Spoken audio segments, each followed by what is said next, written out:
अभी मैं नीलू जी की गौशाला में आया हुआ हूँ। आज कई दिनों बाद आना हुआ है और मेरे साथ हनुमान दास जी भी हैं। तो ये नीलू जी हैं और नीलू जी ने यहाँ पर हम देख रहे हैं कि आजकल गौवंशों की संख्या कुछ बढ़ सी गई है। छोटे छोटे गौवंश कई सारे आ चुके हैं। आप ये देख सकते हैं, इतने गौवंश इधर आ चुके हैं। और यहाँ पर जो है ये चारा रखने के टब हैं और दूसरा यहाँ पर भी हैं। यहाँ पर बहुत आराम से हैं सभी गौवंश।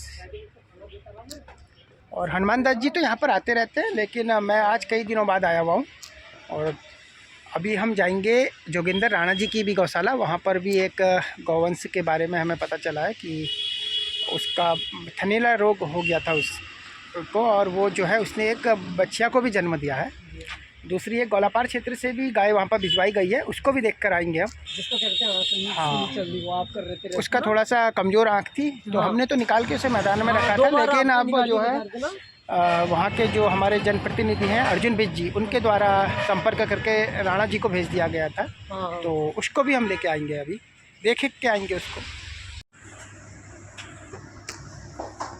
अभी मैं राणा जी की गौशाला में आ गया हूँ और हनुमान दास जी भी आए हुए हैं। तो ये एक रुद्रपुर क्षेत्र की गाय जो यहाँ आई हुई है और इसने एक छोटे बच्चे को भी जन्म दिया हुआ है, तो इसकी स्थिति बहुत ख़राब है। और दूसरी गाय जो है ये गोलापार से आई हुई है। इसको हमने पहले नहर से निकाला था और उसके बाद जो है इसको वहाँ अर्जुन बिष्ट जी द्वारा भेज दिया गया है गौशाला में। तो अन्य गौवंश ये हैं यहाँ पर। तो ये सभी जो हैं काफ़ी जख्मी या बीमार हालत में यहाँ पर आए हुए हैं। और इसके भी गले में थोड़ा सा यहाँ पर दिक्कत आ गई है, इसका उपचार चल रहा है। दूसरा आप ये देख सकते हैं, ये ट्रेन से टकराई थी वो वाली है ना? हाँ, ये ट्रेन से टकराई हुई थी। हाँ, तो ये 2 थनों से दूध आ रहा है इसके। चलो, उसमें दर्द भी होता होगा ना?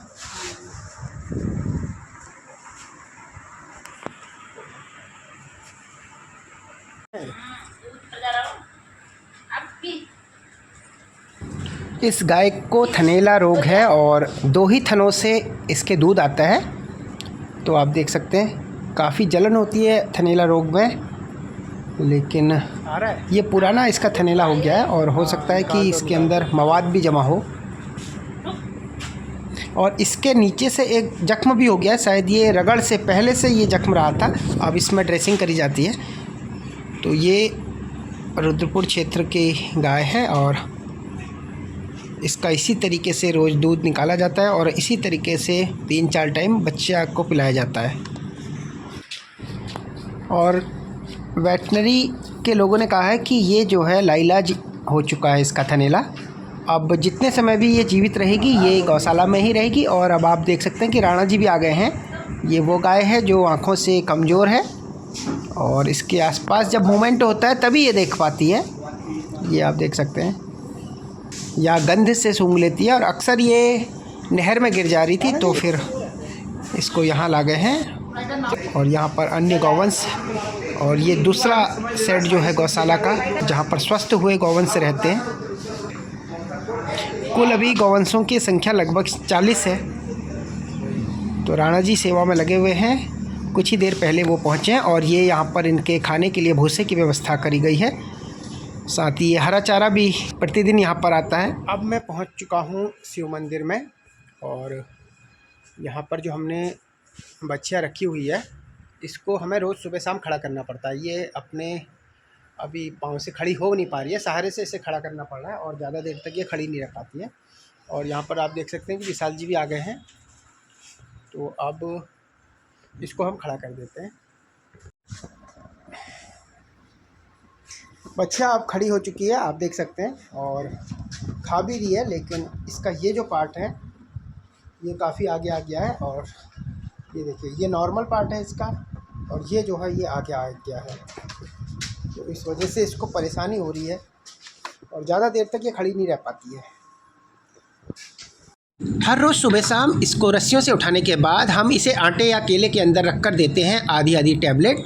और वेटनरी में जो नई डॉक्टर महोदय आई हैं उनके देखरेख में इसका उपचार चल रहा है। हालांकि ये बच्चियाँ अभी अपने आप खुद से नहीं उठ पाती है, लेकिन डॉक्टर मैडम ने कहा है कि कुछ दिनों के बाद शायद ये अपने एक ही पाँव से खड़े होना सीख जाए और उसके बाद इसे कोई अधिक तकलीफ़ नहीं होगी। बहरहाल कामधेनु प्रकल्प के सहयोग से हम इसकी यहाँ पर रोज़ सेवा कर रहे हैं।